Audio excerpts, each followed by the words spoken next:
Assalamualaikum warahmatullahi wabarakatuh. Kami dari kelompok 9 akan mempresentasikan bagian isi dan penutup pada karya ilmiah.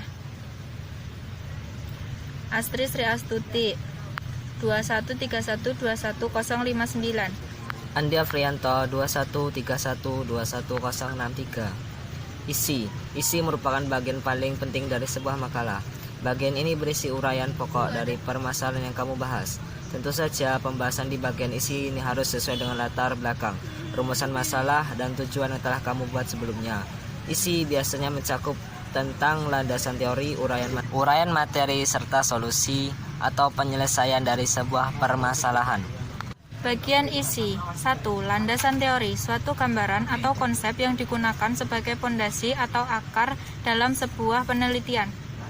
2. Uraian materi, keterangan panjang lebar atau penjelasan mengenai suatu hal tentang suatu materi. 3. Solusi atau penyelesaian masalah, suatu tindakan yang dilakukan untuk menyelesaikan suatu permasalahan dengan cara mendefinisikan masalah, menentukan penyebab utama dari suatu permasalahan, mencari sebuah solusi dan alternatif untuk pemecahan masalah, dan mengimplementasikan solusi tersebut sampai masalah benar-benar dapat terselesaikan. Contoh isi makalah, pengertian tanah longsor. Tanah longsor merupakan peristiwa geologi yang ditandai dengan adanya gerakan dari sebuah lahan tanah. Tanah longsor biasanya terjadi pada lahan yang berbentuk miring, misalnya pegunungan, bukit, lereng, atau bahkan area perkebunan. Tanah yang longsor akan luruh ke bawah longsor. Jika tanah yang telah longsor itu berukuran besar, tentu akan berdampak buruk bagi lingkungan di bawahnya. Penutup. Bagian penutup biasanya terdiri dari subbab, kesimpulan, dan saran. 1. Kesimpulan. Kesimpulan berisi tentang ringkasan hasil pembahasan makalah dengan menganalisis poin penting pada bagian-bagian sebelumnya untuk menghasilkan sebuah kesimpulan dari permasalahan yang dibahas.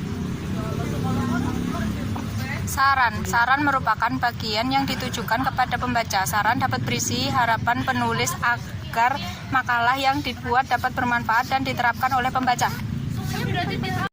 Contoh penutup. Contoh kesimpulan yang dapat ditarik dari pembahasan pada bab sebelumnya adalah tanah longsor merupakan bencana alam yang disebabkan oleh banyak faktor, di antaranya faktor alam dan faktor kelalaian manusia.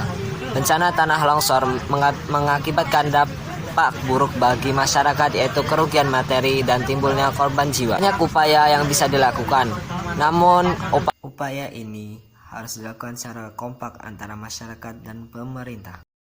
Contoh saran. Penulis juga memiliki saran kepada para pembaca, yakni agar selalu menjaga kelestarian lingkungan dengan baik. Kebiasaan baik ini bisa dimulai dari hal kecil yang ada di sekitar lingkungan tempat tinggal. Selain itu, perbanyak membaca buku dan artikel yang berkaitan dengan longsor agar dapat meningkatkan wawasan dan kesadaran tentang pentingnya mencegah tanah longsor.